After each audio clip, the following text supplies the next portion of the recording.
ጎይታ ክብሪ መዝሙር ዘምሩ ይመጽእ ኣሎ ብዓብዪ ክብሩ ከም ተለባማት ቀንዴል አብሩ ኣብ ጤናኹም እውን ዘይትኹምሉ ንጎይታ ክብሪ መዝሙር ዘምሩ ይመጽእ ኣሎ ብዓብዪ ክብሩ ከም ተለባማት ቀንዴል አብሩ ኣብ ጤናኹም እውን ዘይትኹምሉ ሕይወት ዘላለም እንረኽበሉ ይስበኻሉ ወንጌል ንኹሉ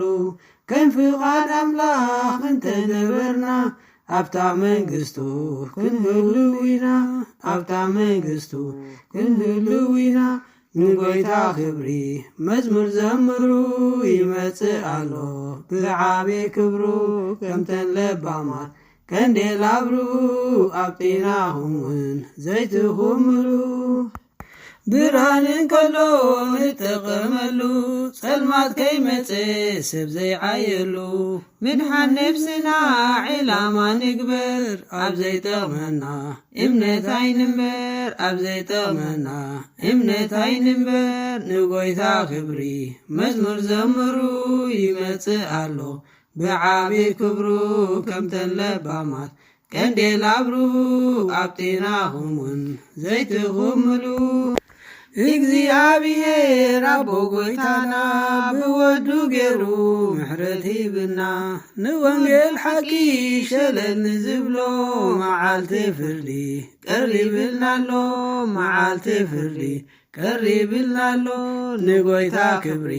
መዝሙር ዘምሩ ይመጽእ ኣሎ ብዓብዪ ክብሩ ከም ተለባማት ቀንዴል አብሩ ኣብ ጤናኹም እውን ዘይትኹምሉ ኣብ መወዳእታ ናይ ፍርዲ ግዜ ኩሉ ነናቱ ቦታ ምስ ሓዘ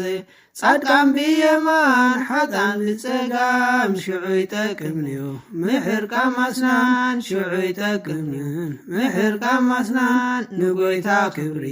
መዝሙር ዘምሩ ይመጽእ ኣሎ ብዓብዪ ክብሩ ከም ተለባማት ቀንዴል አብሩ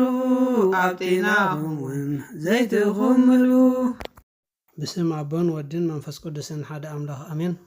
ክብራት ተኸታተልትና ሰላም እግዚአብሔር ምሳኹም ይኹን። እዚ ሕጂ ክዝመር ዝጸንሐ ዋላ እኳ መሳርሒ ናይ ሙዚቃ እንተዘይሃለዎ ቃል አምላኽ እዩ ክንዝምር ጸኒሕና ማለት እዩ። ስለዚ እንታይ ትሕዝቱ እንተኢልና ነቲ ዝስበኽ ዘሎ ቃል አምላኽ ወይ ነቲ ወንጌል ሰብ ብግቡእ ከስተውዕለሉን ናብ አምላኽ ክምለስን እዩ ትጻውዒት። ምክንያቱ ኣብ ብዙሕ ነገራት ርኢናየ ሰብ ግደስ የለን ግዜ ፍርዲ ምስ መፀ ግን እዚ ሸለልትነት እዚ ንሓደጋና እንተዘይኮይኑ ንምሕረትና ኣይኮነን። ምክንያቱ ኣብ ግዜ ፍርዲ ዋላ ስንኻ ሓርቂምካ እትድሕነሉ ነገር ኣይመፅእን እዩ ከሎ ገና ኢና ነብስና ክነውሕሱን ክነድሕንን ዝግባአና እምበር ብዙሕ ዝተፈላለየ መንገዲ ወንጌል ክስበኽ ከሎ ሰብ ኣብቲ ወንጌል ዝስበኸሉ ዘይኮነስ ኣብቲ መዘናግዕን ንግዚኡ ደስታ ዝህብን ዓለማዊ ዝኾነ ነገራት ጥራይ ዝርኢ ኮሜዲ እንተልዩ ብዙሕ ሰብ ይርዮ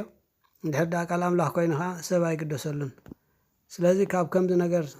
ክንዕረይ ናብ ኣምላኽ ክንምለስ እቲ ጻውዒት